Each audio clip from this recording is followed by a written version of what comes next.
Hey there, it's been a while, hasn't it? I think it's been month. I'm sorry. Welcome back to one of my videos. My name is George. If you guys don't know me, I'm a massive Roma fan. Yeah, it has been a month since I last uploaded a video. I don't even know if I uploaded in 2026, so if I haven't, Happy New Year. But the reason why I haven't uploaded is because I have a mic. Used to have a little mic that used to just sit right here, and the bit here, the adapter that connects to my laptop, it's gone. So yeah, I've decided to go and buy myself a brand new mic. As you can see here, even lights up. FIFA mic, got it from Amazon, pretty cheap. Yeah, let me know your thoughts below about it. And yeah, man. Right, in today's video, we are going to be talking about the Roma season. We're gonna give it like a little review out of 10, what I think has gone wrong, what I think has gone right. Roma play tomorrow against Udinese, so I think it's a good time to do it. You know, it's February, so we're pretty much halfway through the season. Now we're looking at the back end right now. Roma sit fourth right now, 3 points behind Napoli. If they beat Udinese, they'll go above them in goal difference. Then they'll sit a point behind Milan, and it don't look like they've won the league already. Juventus are a point behind us right now, but they go on to play, I think it's Parma tomorrow as well. Oh no, today. So we'll by the end of the week we'll have a solid idea of what the table's going to look like. I just want to give a review. You know, this Roma season right now. Let's talk about the new signings: Robinio, Donyell, Malen. I think that's the best way to do two winter signings. I think they've been good. I really have enjoyed what Malen's brought to the team. I've enjoyed what Robinio brought to the team. Malen's finishing ability, like that first game against Torino when we lost 3-2 basically, because yes, he scored twice, but we really couldn't create much against them. This guy came in and he pretty much changed the system. He changed the season around for us. His ability to stretch the defense, unlike Ferguson and Dovbyk, ability to run in behind, and basically when being one-on-one with the keeper, which we haven't had many instances because, you know, we're always playing in front of the defense. But when we go in behind, when Malen's one-on-one with the keeper, there's really not much of a worry that he's going to miss. He did have that big miss against Milan, but still, like, that miss against Milan was a surprise. Had that have been Ferguson, would have been like, expected. Yeah, man, as Robinio this season hasn't had as many minutes as someone like Malen. Played a lot of 20 so minutes at the end of games in the last against Milan and Torino. Hasn't played. The two signings haven't played against in the Europa League because they're not registered yet. They'll be registered in the next round, and in round of 16 when we'll talk about that more often a bit later. But yeah, I think Robinio against Torino was very impactful. The way where he spun a defender, basically was going in behind. I massively rated him. And yeah, man, look at the form. 3 wins in the last 5.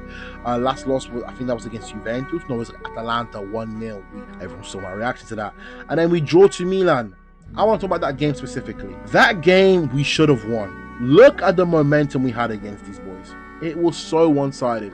And once again, Mike Magnan pretty much saves Milan. We should have won. Look at the XG, 2.72 they didn't even have half an XG. 15 total shots, 4 big chances created. That Malen chance pretty much. When Milan scored first, I was like, here we go again. Roma dominate and Milan capitalized. But no, Pellegrini, Capitano himself, steps up and scores a penalty. That was probably one of the most nervous penalties because we saw the exact same moment. Dybala at the return leg at the Olimpico, he didn't score, did he? I want to give the young boys their credit. Where are they? First we're going to talk about is Donyell Girardi. I think he's been great this year. He's had a few hiccups here and there, but I think overall he's been a pretty solid piece for Roma. As you can see, he hasn't got a goal or an assist, but that doesn't really matter. This guy's been pretty. Look at all the greens. He's been pretty solid consistently. Been a consistent presence coming into the team, and yeah, man, Gasperini shown that he's trusting him. He's very much trusting him. He's gonna be a Roma player coming next season. And the next man I want to talk about is Jan Zolkowski. Saved us last time out against Panathinaikos, but this guy, I think he's going to be the future of Roma, future of Polish football. He's incredible. I think I rate him super highly. He's just a calming presence that we really haven't had in a long time. And the fact that we can have him off the bench He's so young. How old is he right now? 20 years old, off the bench. Him and Gilardi, with the back three we already have in Hermoso, Mancini, and Indica, who that's one of the best backlines in Europe right now. Statistically, they are. We've seen it with the amount of goals they concede. They're incredible. And the fact that we can have Zielkowski and Gilardi in the back, just learning off them, just improving consistently, I think is a massive deal for us, and I'm very much excited to have them. Another one I'll talk about is Angelino. Everyone knows what I think about Angelino. I rate him so highly. He's gonna come back, which is a very nice thing. I think it's very nice I have Angelino back. We saw what he did last year. He was absolutely incredible. And this year he hasn't had much luck with injuries. There's been a few rumors about mental health, but I'm not really going to speculate on that because he himself has come out and said that that's false. Or he said, don't believe everything you see on papers. But we know he's been injured, and we know he's had a collapsed lung, if I'm correct. And he couldn't get no minutes. Got 2 minutes against Panathinaikos, and it's just nice to see him back playing. Massive fan of him. When he was rumored to go to Saudi, I think it was Al Hilal or Al Nassr. I don't really know which club it was. It was one of the big boys in Al Ittihad, one of the big boys in Saudi. I was really hoping that he'll stay, and he did. And unfortunately, this season he just had rotten luck with injuries. We had one big injury and just hasn't really been able to play. But yeah, it is what it is, man. Another one I want to talk about is Lorenzo Pellegrini. Scored against Milan, yes, but I still think I'm still on the same thing with him. I think we should just cash in on him. We won't cash in. It's this. It's the what's it called? It's a transfer deadline today, but I think he's gonna go on a free. Nothing really to say about him. His legs are gone. He just doesn't affect the games as he used to. Look at it. Just so inconsistent. Yes, he scored against Milan. It didn't really affect the game. Against Stuttgart, no effect.